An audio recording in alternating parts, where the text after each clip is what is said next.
सध्या लग्न सराईचे दिवस सुरू आहेत, त्यामुळे सोशल मीडियावर दररोज लग्न समारंभासंबंधित अनेक नवनवीन व्हिडिओ व्हायरल होताना दिसतात, ज्यांना लाखोंच्या घरात व्ह्यूज असतात। यातील काही व्हिडिओ फार भावनिक असतात तर काही फार मजेशीर असतात, जे आपल्याला खळखळून हसवतात। सध्या असाच एका लग्न समारंभातील व्हिडिओ व्हायरल होत आहे, जो पाहून तुम्ही 100% पोट धरून हसाल। चला तर पाहूया नक्की काय घडलं आहे। ते पाहण्याअगोदर चॅनल पहिल्यांदाच पाहत असाल आणि चॅनलला अजूनही सबस्क्राइब केलं नसेल तर नक्की सबस्क्राइब करा। या व्हिडिओमध्ये तुम्ही पाहू शकता, भर लग्न मंडपात नवरा नवरी विधिवत 7 फेरे घेत आहेत। यावेळी त्यांच्यावर पाहुणे मंडळींकडून फुलांचा वर्षाव होतोय।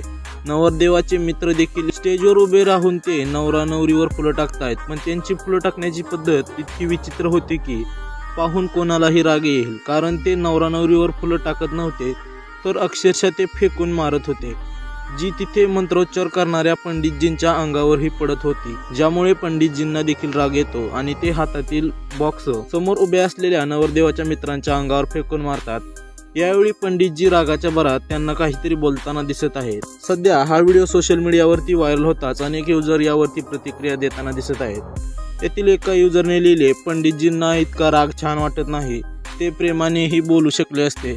तर आणखीन एकाने लिहिलंय, त्याचे मित्र निरक्षर वाटतात, पंडितजींनी त्यांच्याशी योग्य ते केले। तर तिसऱ्याने लिहिलंय, पंडितजींनी अनावश्यक राग दाखवला। शेवटी एका युजरने लिहिले की पंडितजींनी बरोबर केले। तुम्हाला काय वाटते, पंडितजींनी बरोबर केले का चुकीचे? कमेंट बॉक्समध्ये नक्की कळवा।